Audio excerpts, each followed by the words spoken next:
consider offensive, but they are a part of who I am, and I'm not going to apologize for them. First of all, I'm agnostic. I've known that since I was very young, and it has played as much of a role in my life as your religion has played a role in yours. Like I said, I don't want to offend anyone, and another thing is that I'm bisexual, and it has played as much of a role in my life as your heterosexuality has played a role in yours. But I would appreciate it if nobody tried to change me or anything like that. If I'm not going to push my beliefs on you, I would appreciate it if you didn't push your beliefs on me. Okay? First of all, I want to read some things that I wrote right after I became homeless. I wrote this probably around June 2006. I became one of the millions of homeless people in the world on June 1st, 2006. I had been homeless since. I was trying to get out, but it's not easy. It's titled Homeless Thoughts. I've noticed some very disturbing things about life in the month and a half that I have been out here on the streets. No one will take care of you but yourself. Everyone is out for themselves and no one else. It is very sad when people will cut in front of you in a line for a bologna sandwich or to get in to do your laundry or make a phone call. I have been run over on more than one occasion by someone who cut in line for something and it got way more than their fair share. People think that if you are homeless, you never eat. There are some people who eat about 10 times a day. People think that if you are homeless, you are nasty and don't take care of yourself hygiene-wise. There are some people who, There are some people who shower twice a day, and there are others who never shower. People think that just because you're homeless, you don't know the meaning of the word a hard day's work. There are more than a few homeless people who bust their butts on a daily basis just to have enough money for their bed and or locker and a pack of smokes. People think that just because you're homeless and you're a druggie, drunk, or some other lowlife who has brought this on themselves. I have never done drugs in my life and never will. I drink on an extremely rare basis. My only addiction is cigarettes and coffee. I think that that's a pretty good addiction to have, than to have the addiction to alcohol and drugs. I was in college. I spent 6 years taking care of my family. I ended up here because I could not support myself in the situation I was in for a year and a half. I never learned how to be an adult and support myself, so I made it here. I believe fate wanted me here, though. My life has changed dramatically because of others. Others' lives have changed dramatically because of me. I don't know what the future will bring, but I do know I'm ready to face it, and I'm strong enough to make it through any storm fate brings my way. I just look forward to finally seeing the clear skies someday. I don't like people looking at me as just another homeless bum. I'm not. I go to school, I'm an English major, I work my ass off, I don't look homeless, I don't act homeless, I am homeless. It's titled, I am homeless. I am homeless, I am not your stereotypical homeless person. I am homeless, I am not starving. I am homeless, I don't sleep on the streets. I am homeless, I shower twice a week and keep myself relatively clean. I am homeless, I wear nice clothes. I am homeless, I work from my bed. I am homeless, I won't be here much longer. That came true. Last one. Little side note, I got tired of people complaining about the food we were eating, at least you're eating. I got tired of people complaining about having to sleep on a mat on the floor or on the shelter, or because the mat wasn't comfortable enough. At least you have somewhere to sleep. I'm thankful for the little things. Originally said in August of 2006, but reported on paper on 11/19/06 at 10:10 a.m. It's titled Thankful. I don't complain about the food. I'm thankful I'm getting fed. I don't complain about sleeping on a mat on the floor. I'm thankful I have a bed. That's part of who I am. I did not like being homeless, but I learned how to overcome it. Okay, you're here to hear my story, so quick recap. I went to Meadowbrook Elementary, Meadowbrook Middle, Hanley Middle, Eastern Hills High School. I graduated in 1998. I planned on taking a year off and then going to college.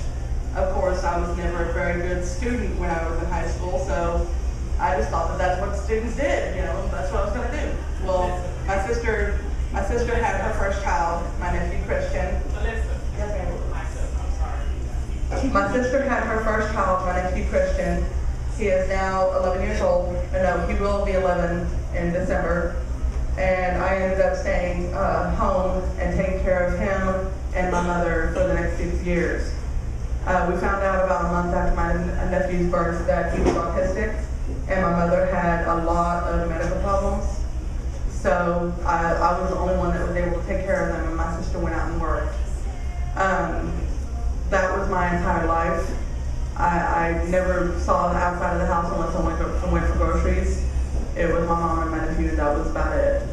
I did do the best I could to get a life. I discovered a club and went there for dance lessons, stuff like that. And then my mom went to the hospice house on October 26th of 2004.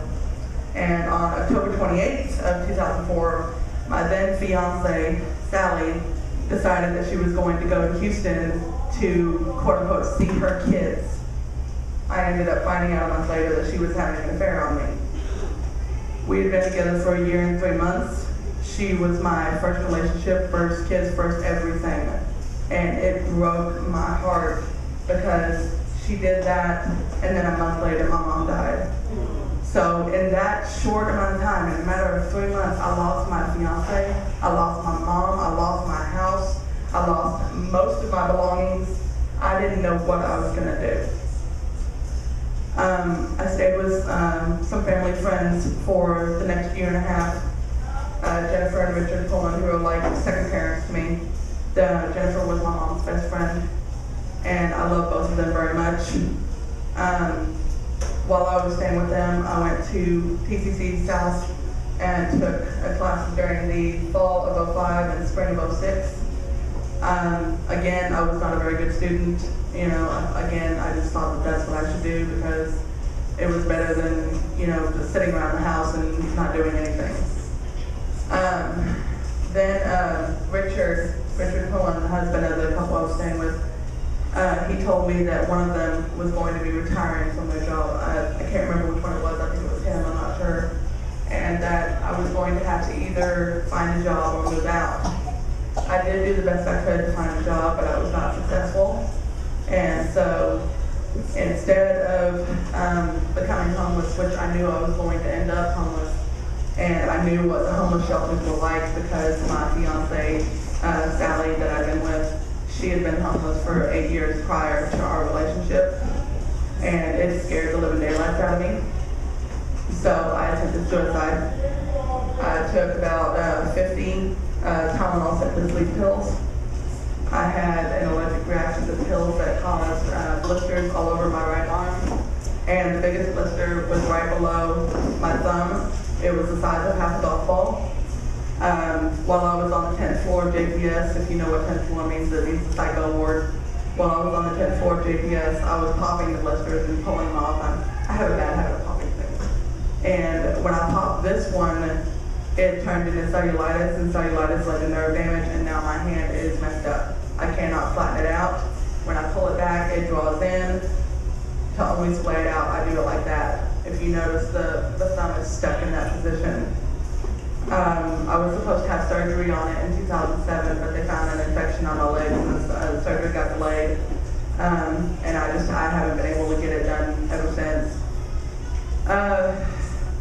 Jennifer found me the next morning, and after I attempted suicide, and that's when I ended up on the 10th floor, and I ended up spending a month in JPS for the infection on my hand and everything. After I left JPS, I went back to Jennifer and Richard's house, and Jennifer was actually out of town. And Richard, I love him, I do, but he turned me away. He gave me $8 and told me to go get on the bus and go to the homeless shelter. And I have no hard feelings towards him. I don't. I love him like, you know, he is my father. He is my dad. He's everything that I want in a father. But I understand that he was trying to put me on my feet, you know, drop me in the deep end of the pool and make me swim. So I understand that. I don't hate him for what he did.